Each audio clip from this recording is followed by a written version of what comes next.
Hi, everyone. Welcome to today's American Security Project webinar.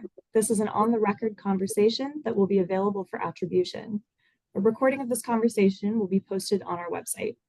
All audience members will be muted during the discussion, but please use the Q&A box at the bottom of your screen to ask any questions to the panelists. With that, Matthew, over to you. Thanks, Catherine. And as she mentioned, welcome everybody to this morning's webinar. I'm Matthew Wallin. I'm the CEO of the American Security Project. We've got a big topic here today on LNG, so let's get right into it.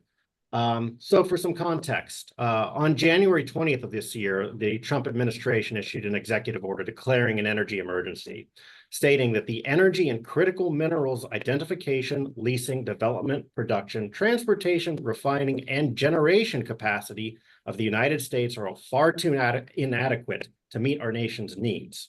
The same day, another executive order was issued to unleash American energy. Now let's provide some much needed context to those executive orders. By 2023, US energy production exceeded consumption by 9 quadrillion British thermal units. By August of 2024, the US was producing more oil than any country in history. By December of 2023, the US was already exporting a record 423 billion cubic feet of LNG. And in November of 2024, the most recent data available, the US exported a slightly lower level of 376 billion cubic feet of LNG, yet that was still far more than was being produced by the end of the first Trump administration. And this year, the previous administration's pause on permit approvals for new LNG projects and exports to non-FTA nations has been lifted. LNG is a source of increased global influence for the US and has come with many benefits for America and its partners across the globe. We've helped facilitate a transition away from coal. We've diversified the international energy market, and the world relies on us for pricing. We've helped fortify European energy security and increased Europe's ability to hold Russia account for its invasion of Ukraine. LNG has created hundreds of thousands of jobs in the US. And looking at the charts and data, it's clear that America's energy dominance is a product of bipartisan effort. But upon closer examination, the picture isn't so uniformly positive. While LNG has been depicted as more climate-friendly than coal, real-world production and poor industrial practice releases much more methane than ever expected, potentially negating its climate advantages. Though LNG has been depicted as a transition fuel on the path to greener energy, it's unclear whether the world's increased reliance is helping keep its promise as a transition or in reality morphing it into more of a destination. We do know that China buys cheap US LNG at low spot prices and then resells it to countries in the region when prices are high, profiting massively and reinvesting in its own energy infrastructure and military. This is hardly what we imagined when our country's policymakers call for energy dominance. While today there's no true energy emergency, that may not always be the case. Geopolitics and conflict can mandate rapid change due to unforeseen vulnerabilities. Countries that are emboldened to seek territorial gain by force will undoubtedly target energy infrastructure as a means of coercion and warfare. What we do know is that energy demand is increasing, the power demands of remaining dominant in emerging tech like AI are significant, and tech companies themselves are seeking reliable and abundant sources of energy for their data and computing centers. We know that market expectations are changing. Are the LNG customers of today going to be the same customers as tomorrow? Markets might say otherwise. Last month, ASP released a major white paper titled Strategic Implications of LNG Exports. I encourage you all to have a read, check it out on our website. But to discuss many of these issues here and now, we've got a panel of truly distinguished experts here to shine some light on the road ahead. With us today, we have Brigadier General Steven M. He's a member of ASP's Consensus for American Security. He's the Vice President of Global Support Services at Broadway Professional Services Group and is a member of the Board of Directors of VoteVets. Retired from the military in April 2010 after a 31-year career in the U.S. Army, he had logistics command and staff assignments in Korea, Iraq, Kuwait, Afghanistan, Germany, Hawaii, and including 4 tours in the Pentagon. He has spoken widely on these topics and has published a wide range of publications on energy and environmental issues. We're also joined by Dr. Agnia Grigas. She's a non-resident senior fellow at the Atlantic Council's Eurasia Center, where she focuses on energy and geopolitical economy. She's the author of several acclaimed books, including The New Geopolitics of Natural Gas. She also serves as a board member for several educational institutions and energy companies, and previously served as an energy and FDI investor to the Lithuanian Ministry of Foreign Affairs. And finally, we have Leslie Palti-Guzman. She's a non-resident senior associate at CSIS's Energy Security and Climate Change Program and a non-resident senior fellow at New York University's SPS Center for Global Affairs. She has nearly 2 decades of experience as a commodity market research analyst, political risk advisor, entrepreneur, and energy intelligence reporter. She also co-founded and previously served as CEO of Gas Vista, a market intelligence and predictive analytics provider focused on seaborne commodity trade flows and shipping routes.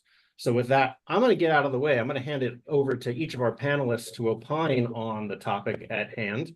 And we'll go down the list, do some Q&As, have a little moderated discussion. But let me remind the audience, there also is a Q&A box at the bottom of your screen. If you've got questions, please feel free to submit them, and I will do my best to weave them into this conversation as we go. So with that, I'm going to hand it over to you, General Anderson, to impart some wisdom on us. Well, thank you. Appreciate that very generous introduction, and thanks to all you all for joining us here today, and look forward to your questions. Look, I'm a military guy, as Matthew said, and my experience and my expertise is national security. And I strongly believe that the United States' continued over-reliance on carbon-based fuel makes us all less safe. Our addiction to oil drives climate change that motivates global economic and political instability. And I believe that makes the world a much more dangerous place and increases the likelihood that soldiers like me would have to deploy overseas in order to protect American interests.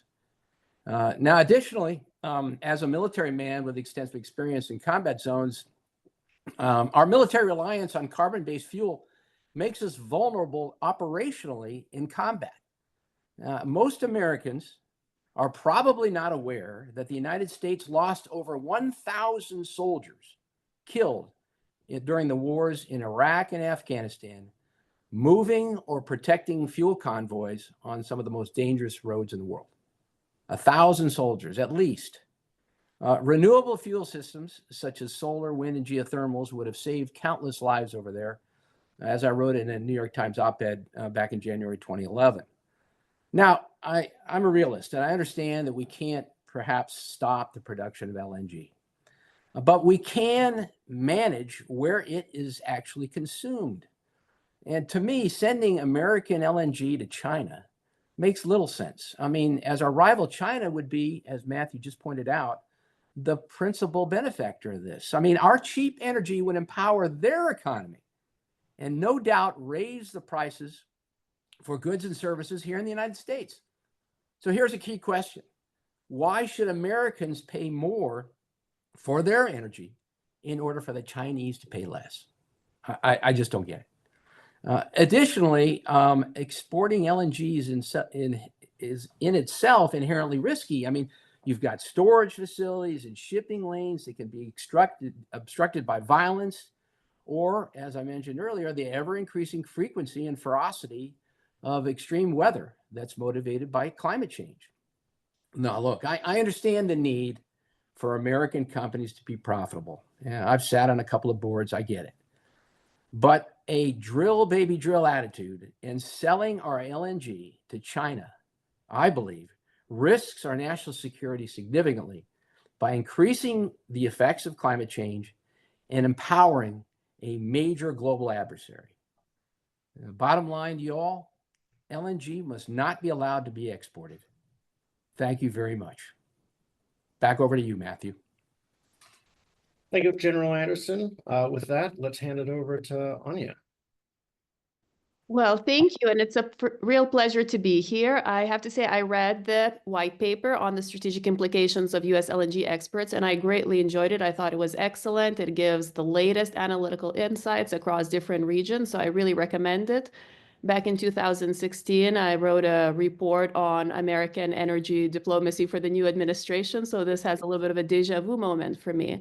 So I'll say here, you know, on LNG, I think we have to not throw, you know, out the baby with the bathwater, so to say. And let's take a look at what LNG and, you know, America's new energy superpower over the past decade has allowed the United States to accomplish. And then I'll touch on some shortfalls as well. But some of the achievements as I see it now sitting in Vilnius, Lithuania. I mean, first, it has allowed the United States to secure the energy supplies of its allies, particularly in Europe, in Japan, in South Korea, in Taiwan. Russia's war in Ukraine would have been much harder to handle without American LNG exports to Europe. I mean, the analysts, when the war started, were predicting that Europe won't survive the winters of 23, 24. So certainly we've seen the benefits over the last couple of years. We've also seen Russia's gas monopoly, Gazprom, go from a European monopoly to a shell of itself. Right now, I mean, it's trading at $1 per share. But what are some of the shortfalls, right? I mean, again, I will say there's been a lot of success and there's been a lot of positives in terms of America's influence. But I would say that America's leverage on its rivals has been more modest, as already you've implied through some of your comments.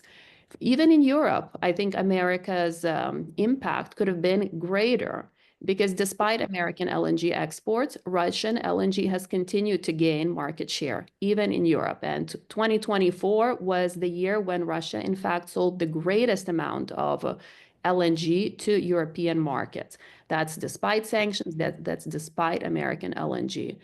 Also, the United States hasn't really gained a significant market share in China. And that was, you can see even my belief, you know, back in 2016, back in 2018, because China has, you know, very careful energy policy where it really seeks a diversity of suppliers. And again, it only takes advantage of cheaper prices when it can of American cheaper LNG and also has been buying energy from Russia. Likewise, if we take a look at India, I think the United States hasn't made as many inroads there as well. So if we look to the future, you know, today the United States has emerged as an energy superpower on the back of fossil fuel productions, on the back of the shale revolution. I do believe that the future for the United States is also to emerge as a renewable energy superpower as well. And that would allow the United States to export its technologies to allies that are energy poor nations, right? Again, in Europe, whether it's in South Korea, Japan, Taiwan, and elsewhere. I think closer cooperation between allies is very important when it comes to experts. Now, General, you mentioned that you know, you would question the exports of LNG altogether.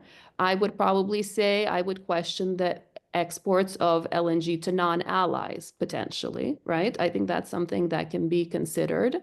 Again, you know, but we can expect it, though in the near term, we can expect Trump's administration to maintain production and try to leverage these low energy prices to boost America's industry. But can we really expect more investment in the renewable sector? Probably not.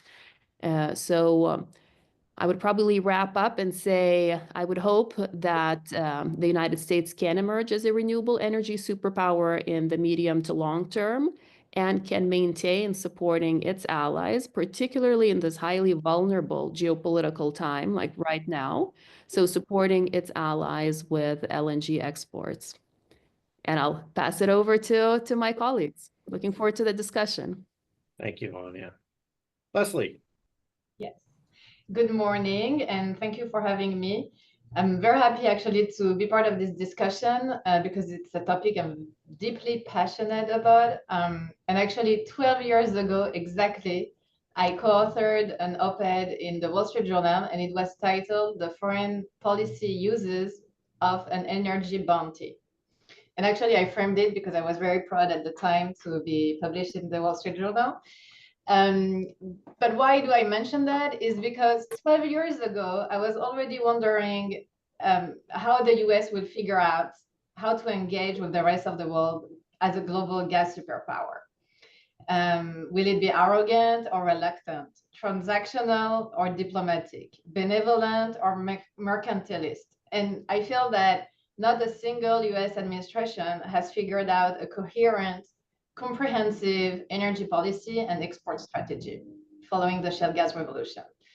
So as the new Trump administration comes into office, here a little bit, I will mention what I expect in terms of US LNG trade and investment, and also maybe get back in some of the positions that the paper is arguing and whether I'm agree or not. So is there a real fear or overblown capacity in terms of US LNG capacity? This is one of the points that the paper was making. So I think that even right now, with the current administration unleashing the US liquid gold and removing some of the cumbersome environmental regulation, red tape, and facilitating permitting, still, at the end of the day, it's the market and the private companies that are investing.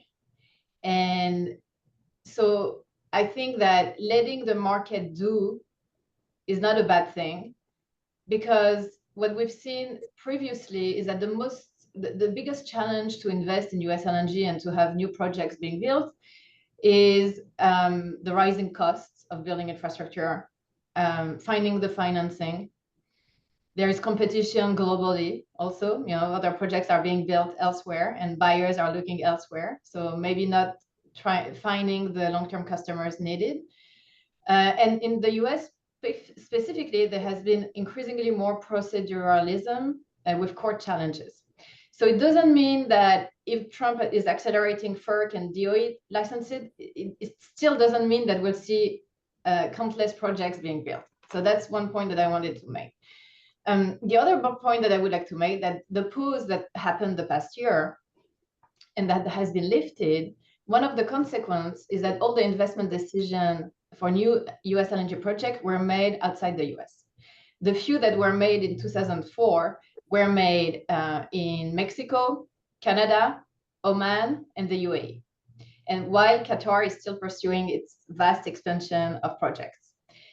So what I would like to stress out is that the US resource is an exceptional economic and geopolitical advantage for the US. And aborting it too fast would open the door to competitors to still build their capacity and export. Because if the US stop exporting and producing, it doesn't mean that other countries are stopping exporting and producing. And what I mean is that as the world continues to require fossil fuel, and I think OECD nations they are facing a choice: supply the gas themselves or cede the market shares to non-OECD nations. And ceding market shares to non-OECD nations come with a risk and with some potentially bad alternative, because it carries the risk that these countries, most of them have state-owned companies, they will accumulate wealth, and possibly they will fund agendas that undermine our own democratic values worldwide. So that's like another point I wanted to make. That said, I think global gas demand is uncertain. We're heading into various kind of energy transitions. There is no homogeneity here around the world, and it depends on many different variables. So I think in the short, medium term, we're going to see fossil fuels coexisting with all different kind of energies, low carbon, zero carbon energies. And I think most of the buyers around the world are involved in what I call the multi-fuel hedging strategy right now. They are pursuing different energies at the same time, diversification at all costs, because the timing, and there is timing and volume uncertainty when it comes to deploying a new low carbon energy system. So for now, let's take the example of Japan. Yes, Japan is a mature industrial country. They are looking at, revival of nuclear, renewables, low carbon gases, but they will still need LNG as a backbone of their system for now, while coal is still in the mix, right? So I think that all the countries are hedging right now because we don't know yet what the future will look like. And lastly, I would like to address 3 worries that importers have. And some of those worries are mentioned in the paper is, will the US halt exports if US domestic gas prices are going too high? If Henry Hub prices increase, what does it mean? Are we going to see a backlash in the domestic market with the lobby of, the chemical companies and so on that are using US gas as a feedstock and tell the government, okay, we need to stop export, right? So I think actually that the constraint on US production right now comes because Henry Hub has been too low, actually. So if Henry Hub prices increase a little bit, that there will be more incentives for producers to increase their production. And another bottleneck has been the pipeline infrastructure. So building more pipeline in the US will also encourage more production and getting the gas where it's needed. But it comes with a responsibility, right? This gas should be produced in the greenest way possible. I think that continuing reduction of methane emissions is very important for the US and for the export market, as we see that Europe, Northeast Asia will request this greener fuel, this greener energy. A second worry is now that everybody's talking about data centers, more electrification, does it mean that the US will stop exporting because they will need the gas for themselves to power their own AI boosts? So I think that there is a big abundance of US gas, and there is enough to meet domestic needs and the international demand. And so actually, what I was to the point that I was making earlier, higher prices will lead to higher natural gas production also in the coming years. So I'll stop a little bit here, and I would love in the discussion to go back to the China question and Europe and whatever the questions are driving us to discuss. Thank you. Thank you. There's a lot to unpack here. We've got limited time to do it, so let's do our best here. Keeping in mind the title of this event and the idea that LNG and energy could potentially be used as leverage, and it's a sort of a general question here for all the panelists. Are there actually opportunities here to use LNG as leverage, or is it more simply beholden to market economics? Can we use it to tweak the direction that China is headed, or to exert more influence in Europe or over Russia? Are there opportunities here, or are we simply beholden to whatever the market dictates?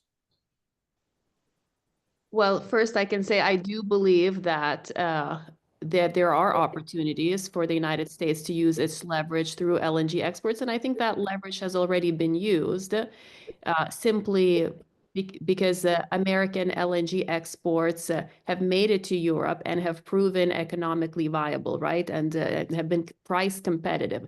That has essentially pushed, Gazprom out of the market in Europe, and has made it feasible to do so, particularly under the conditions of war, under the conditions of sanctions. Again, I think we would be in a very different situation with the Ukraine war if American LNG exports were not there. I mean, this is a little bit of what Trump is talking about when he said, he says he aims to drive American energy prices so low that it would hurt would hurt Russia, right? And maybe push it to the negotiation table, and maybe other countries, that are, well, more authoritarian, right? Energy producing countries. But I mean, here I'd like to hear from my panelists as well what they think, to what extent that's feasible. How far and how low can American energy prices really go, right? And to what extent that's realistic. So opening it up back to my colleagues. Leslie, how low do you think they can go? I mean, is is this the right strategy? I mean, the U.S., the entire strategy has been a massive amount of production, right? Driving prices extremely low and making the U.S. the target for buyers. I mean, because they can get it so cheaply. But as we've seen, you know, countries like China will then take it, resell it at a higher price, essentially shifting the burden of production and environmental consequences onto the United States while they simply take advantage of profit. So does it make sense to keep producing more, to keep trying to drive that price low? Or are the producers in the United States resistant to that? I mean, we are in an era right now where they're talking about building more export capacity. So what does that ultimately result in? So, you know, a clear historical example is during COVID, right? Where global LNG prices reached the bottom, natural gas prices in Russia too. So you had basically US LNG cargoes landing into Europe at $4 per million BTU or lower. And that was matching or competing and sometimes even pricing out Russian gas into Europe. However, it's not something that US gas producers will want, you know, for the foreseeable future, because it's not really economic for them. But I don't think US LNG aims at replacing all other sources of gas into Europe, right? One of the concerns that Europe has right now is, are we replacing Russian energy dependency with US dependency, right? And the answer is no, because actually Europe has been very successfully diversifying its gas mix since Russia invaded Ukraine. And if you look at the latest numbers for 2024, Norway has become the largest exporter to Europe with 31% of the share of the European gas import market, followed by the US, 20%, Russia, 18%, but Algeria is now 15%. And then other suppliers, you know, Qatar and Nigeria and other. So I think, you know, the US will never go beyond a certain market share into Europe. And the same, Russia will never come back neither to a certain market share, even if right now, I think with everything happening with the transatlantic relationship, the price of energy in Europe is a big concern, because Europe has lost its competitiveness, its industrial might. Take Germany, it's, you know, the sick man of Europe right now because its economic model is broken. So there is the price of energy, electricity in Europe will be at the top of the agenda of the governments. And Russian energy, and not just gas, has never completely left Europe. But the question is going to be whether it's the 18% share that they have right now in Europe will increase or not. And if it increases, it will only be based on economic considerations and whether it can help Europe's economy. So I think, you know, buyers around the world are better off when there is more supply from all kinds of different exporters and suppliers, because it comes to feed this big pool of supply, and then prices are going down. And to China's point, I think China has been able to re-export US LNG right now because they were long on gas, demand was down in China. But the day Qatar is bringing online all this new supply, China is not going to make any profit on those resale, right? Because the global gas market will be awash with gas. So is it a temporary thing? And I think so. Well, let's dive a little bit more deeply into Europe here, because, you know, as we know, the Trump administration is currently in some sort of negotiation process with Russia over the future of Ukraine. And we all know that Europe has been able to largely, but not completely, switch most of its, or a good portion of its suppliers to, as you've mentioned, Norway, to the United States, to try to wean itself off of Russian gas. With that in mind, and knowing that European gas demand appears to be decreasing in the future, I mean, do you think that renewing or restarting, you know, more Russian gas exports to Europe is going to be part of the negotiation process? Is that something that appeals to Russia? Or are we already past that point because demand is decreasing? They've already found new suppliers, and the European countries would be less inclined to go back to their Russian sources. Well, I think Russia certainly would love to regain the European market, right? I mean, it's Russia's primary energy exports since the Cold War and during the Cold War were to Europe. So it's only in the last few years that really things have shaken up, and now Russia has been more oriented towards China, India, and so on in terms of its energy exports. So it would certainly love to regain these markets. I think it will work very hard to regain them in transparent and untransparent ways, to trying to offer various sweet deals to politicians that are open to having a more cooperative relationship with Russia and so on. I think there will be less hesitancy from Europe.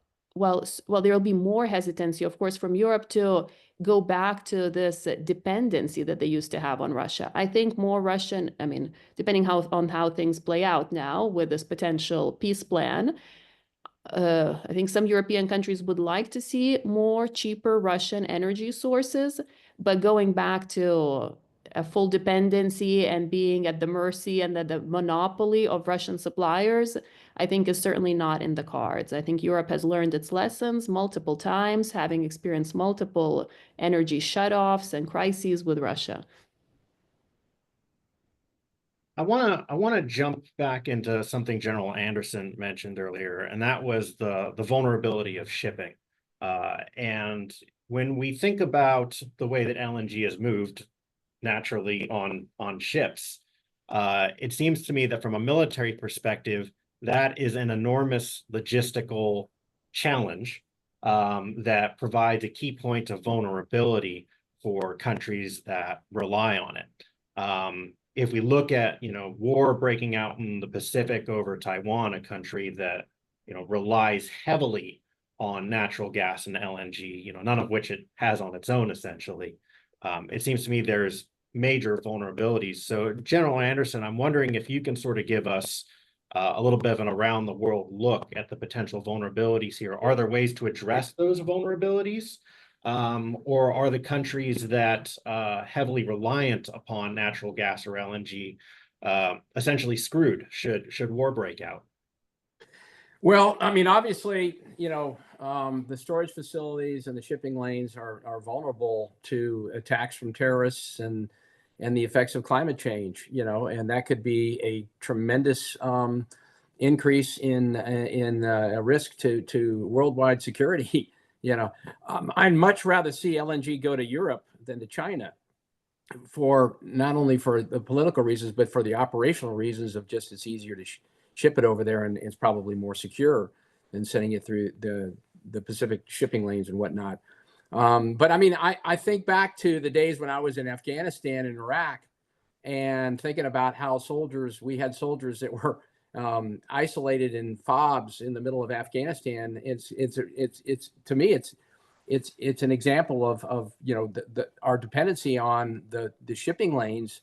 In this case, a road network that would simply the FOB commander, the forward operating base commander, would have to go back and get his fuel like once a week, to come back and to run all of his fuel systems, all of his air conditioning, and all of his vehicle support and whatnot, because he was essentially we're addicted to the oil that drove all these machines and drove all these air conditioners and heaters and whatnot.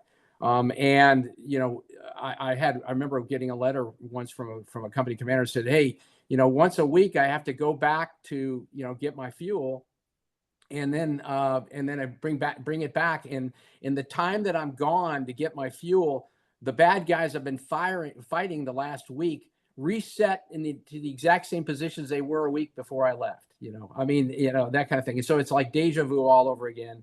And he'd have to restart his fight just because of essentially this addiction to oil. And if he had renewable energy systems, geothermals or solar or wind or something like that, I'm not saying we're going to put soldiers in Priuses, But doggone it, we could certainly reduce the demand and make us less vulnerable. So I look at that as kind of like a microcosm of, the global situation that, when we're selling in LNG to places like China, we put ourselves at risk, the world's at risk because, potentially, the terrorists could, there's a vulnerability there that can be attacked. So I'd much rather see it go to LNG, but, I really like what Agnia said earlier about, this renewable energy superpower. I think that everything we do to lower the price of LNG and make people less reliant on developing renewable energy, to me is a terrible strategic error. And our grandchildren and great grandchildren will rue the day that we made energy so cheap that we stopped our development in the renewable energy area, because that's really where the future needs. And like Agnia said earlier, why can't the United States be a renewable energy superpower? We've got incredible natural resources, and we certainly should be able to leverage those. And I'd like to see us, move in that direction. Well, that brings up a good point, because, I think as we've seen in the course of U.S. fossil fuel production, despite the rhetoric that happens between the parties, what we've seen is this incredible growth and sort of incredible excitement about the U.S. becoming energy dominant through these sort of traditional means of energy production, oil, natural gas, these types of things. Meanwhile, China is excelling in the renewable energy market. So why isn't there the same excitement? I mean, it's one thing to drill, but why aren't we producing solar panels, exporting wind power, focusing on these renewables in a way that creates the type of economic excitement that we see about what the U.S. is accomplishing in the fossil fuel realm? I mean, for me, this current administration, it's still early, but I think they will pursue an above all strategy, very focused on nuclear too. And right now we have all these headlines about securing minerals. So, and to this point of securing minerals, and we need a supply chain that goes with that. And Brigadier General, correct me if I'm wrong, but the shipping routes that US LNG is using are the same shipping routes that containers are using, that cargo shipments are using, crews are using. So the role of the US in defending the freedom of navigation, it's not just for the fossil fuel that the US is exporting, but it's also to the benefit of the global economy. And for me, like the future of the directions of shipments of US LNG, yes, will depend on bottlenecks around the Suez Canal or the Panama Canals, but also will depend on the future of trade flows. Like basically, does China need US LNG or not? And China has been only, I think, using US LNG only for 5% of its total LNG imports. So it's a fraction, right?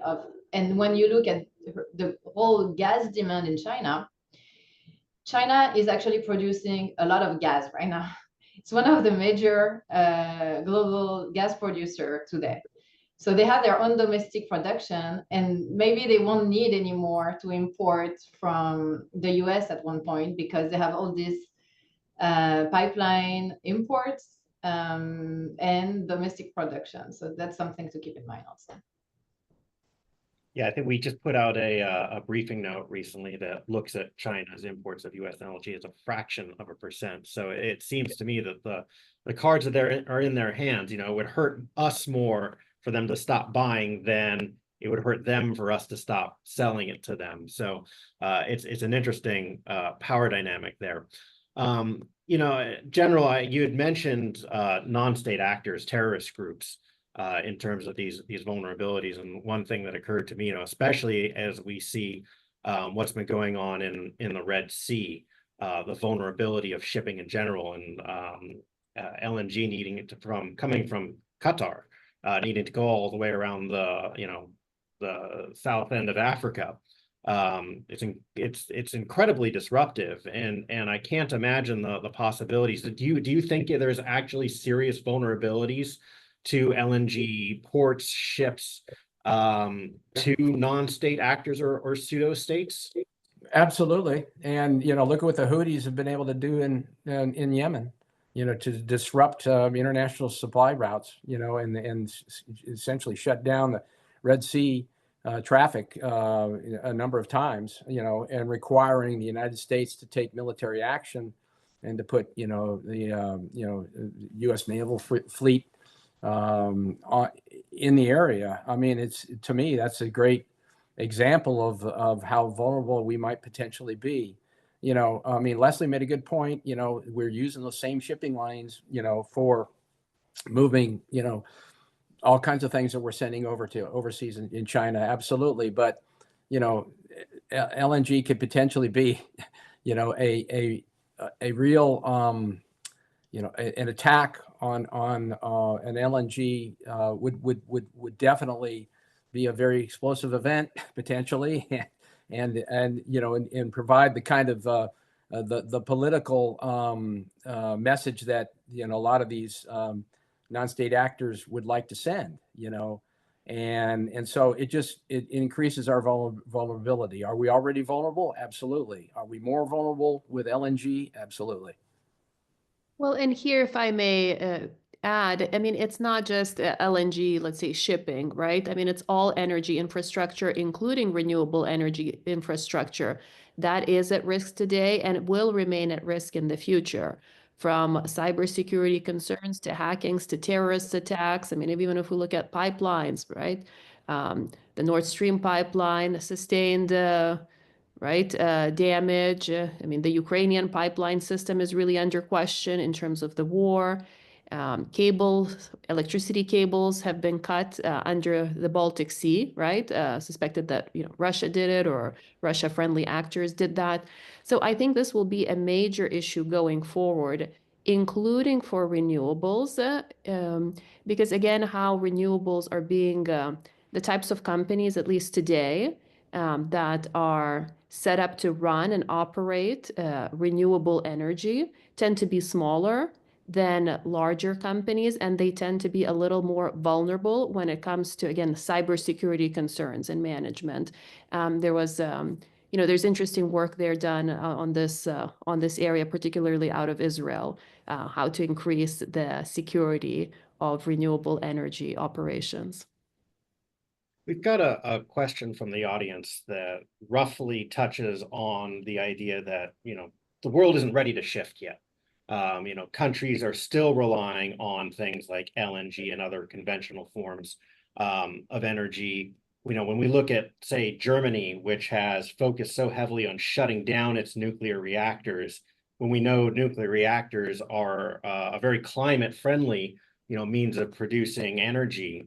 How do we contend with trying to make that shift to renewables, knowing that no country is essentially ready for it? Everybody's still relying on these conventional fuels, and much of our transportation infrastructure still depends on these fossil fuels.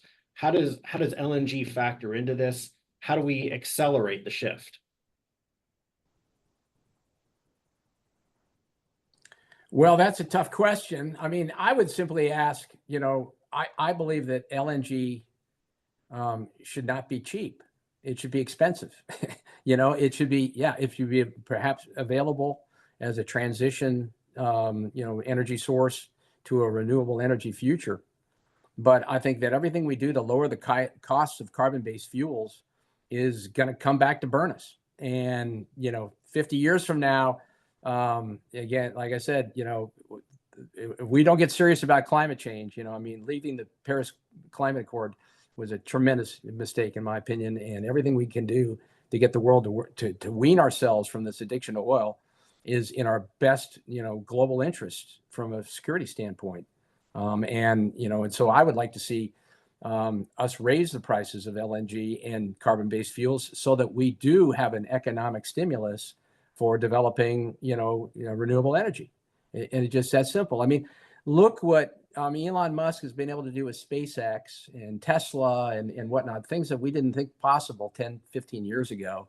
I mean, if we had the right economic incentives, there are a lot of Elon Musks out there, and a lot of smart people. And if they had the economic incentives to actually, I mean, if we put a man on the moon, in 1969, long before you guys were born, but I can certainly remember it.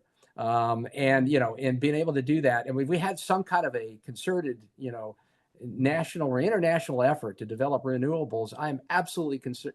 The smart people and the people on this call are a lot smarter than me. Could do what we need to do to develop the renewables and wean ourselves from this incredible addiction to oil that ultimately is going to doom us all if we don't do something about it seriously soon. Leslie, I want to ask you about this idea of a transition. Essentially, as I mentioned in my opening remarks, and as General Anderson is mentioning here about how we transition to renewables, LNG was supposed to be the solution for that, right? If I remember 10 years ago, people were talking about it as a transition fuel. But, in your opinion, with the way that the market is moving, does it hold hope to still being that transition, meaning essentially we will wean ourselves off of it? Or is it going to become the destination? Are countries simply becoming so invested in it that they're determined to stick with it as a baseload power source? I mean, if I take the example of Germany, right, it's the example not to follow, right? So they have decided very hastily to phase out nuclear, increase their coal consumption, and increase their renewable production, hoping that it will even it out, and basically not have so much impact on emissions. Actually, the emissions in Germany have increased drastically, and they still have coal in their power mix. They have higher energy prices that cost them a lot economically wise. My answer is that there is not one single model that fits all, right? So if you take countries in Southeast Asia, and to the point of Brigadier General, higher LNG prices meant, like over the past 2-3 years, that demand has decreased. Now it's back up because, I mean, we've seen a lot of volatility in LNG prices. But when LNG prices are above a certain threshold, some emerging markets are basically not importing it and prioritizing coal consumption. Now, many emerging markets are progressing with renewable targets, and this is happening. It will continue to happen. But in terms of base load, I think we still need a diversified mix right now, and there are no other alternatives. You cannot go to 100% renewable, and you cannot, and it's not wise to be 100% fossil fuel either. So we see that Europe is coming back to nuclear also big time. So I think diversification is the key. And for security of supply, it's not wise to stop all at once, one fuel, one energy. If I may follow up on that, and I absolutely agree, Leslie. I was going to say that earlier. Germany is certainly not the model to follow. On top of that, part of their strategy was that they're going to transition with Russian gas, right? Cheap Russian gas as they expected, and they were essentially funding the Russian state and their war efforts until it all blew up, right? And they had to scramble quickly to build up LNG import terminals to try to get gas elsewhere. But looking today, it's also, there are some countries, there are some examples like, Costa Rica, countries that have managed to go renewables, but we don't really have examples of larger industrial nations that have had the capacity, right, to go fully renewable. And I think that's probably a smaller, less industry focused countries can get there sooner. And other ones, the United States, China, Germany, I think it's still questionable when and how they will get there. I don't know. I'd love to hear, again, thoughts from the others here. Well, to me, it's all about incentives. The reason that other countries haven't or have not developed is because they're not incentivized to do it. And that's because energy is too cheap. You know, I mean, just that simple. I mean, if we made it more expensive and made it more difficult to get, you know, then people would be incentivized to develop renewable energy, and you know, and a lot of people have done it and been successful, but there's just, you know, you know, I'm an old guy, you know, maybe I'm a dreamer, but I'm a conservative Republican, by the way. I mean, I grew up, you know, in the Republican Party. I'm not anymore, since Trump came on board, but that's got nothing to do with this conversation. But the fact of the matter is that we you know, I believe in a strong economy and using economic driving forces to stimulate, you know, people to do the right thing. And, you know, if we can make renewable energy less, more affordable, I think that that's exactly, you know, what will happen. People will be, you know, moved to a green economy. And when I talk about green, I'm talking about the kind of green you can hold between your fingers, you know, that kind of green. People will be incentivized to do the right thing.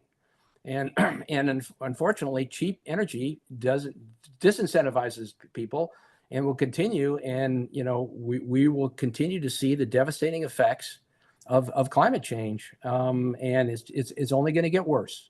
And so we've got to get serious about, you know, about changing the way that we think about, you know, how we use our energy and how we consume our energy and what kind of energy sources we actually use. One of the problems maybe is that not everybody is moving at the same pace. And, you know, China, a strategic competitor, has not the same targets as Europe or the US, and is still benefiting from all its dirty energies to fuel its economic engine, and not necessarily using green energy that are more expensive. So if we want to remain competitive and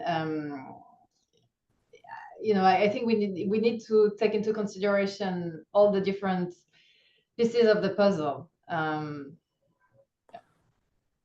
I agree that is a consideration, but doggone it, the United States is a world leader for a reason, because we've been willing to take risks and to move in the right direction, you know, and we need to leverage our global leadership to do the right thing, to motivate the right people to execute the right behavior.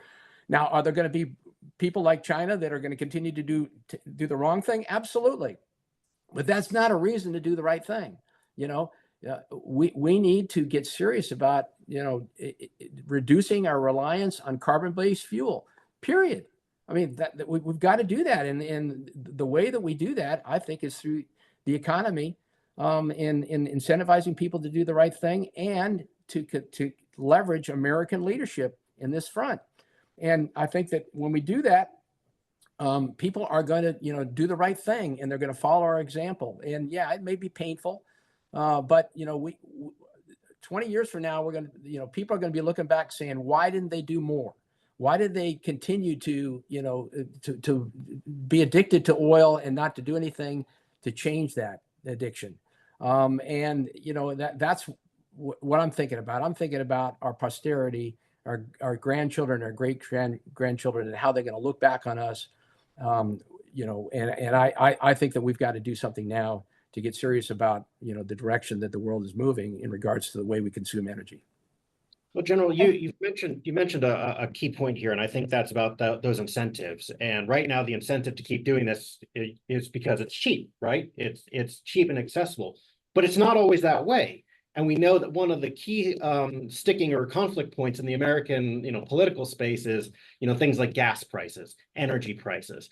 And every time some sort of conflict or disruption, you know, occurs in the world, the American public goes crazy because the prices at the pump raise, their heating costs go up, their electricity bills are going up.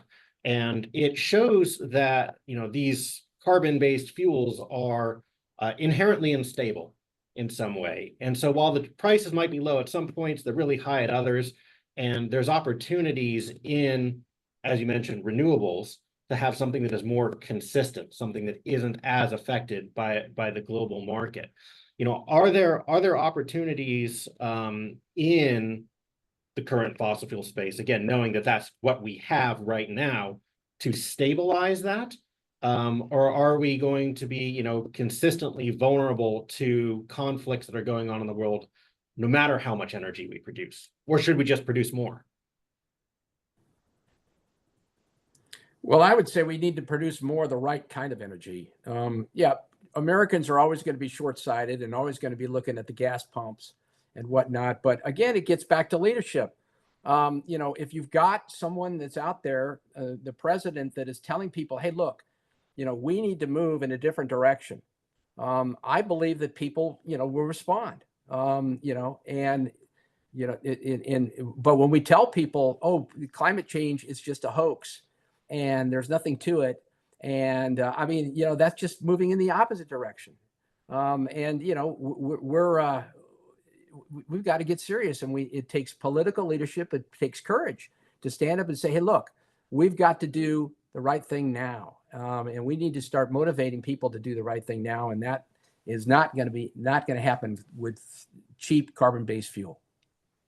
I think technologies and new technologies will boost the energy transition. So if tomorrow we find the appropriate, you know, large-scale battery storage, that will solve a lot of the equation, and so on. And I think, you know, putting money in research and development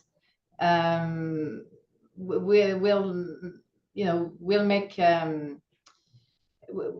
guarantee us a better future. So I'm a big believer in technologies.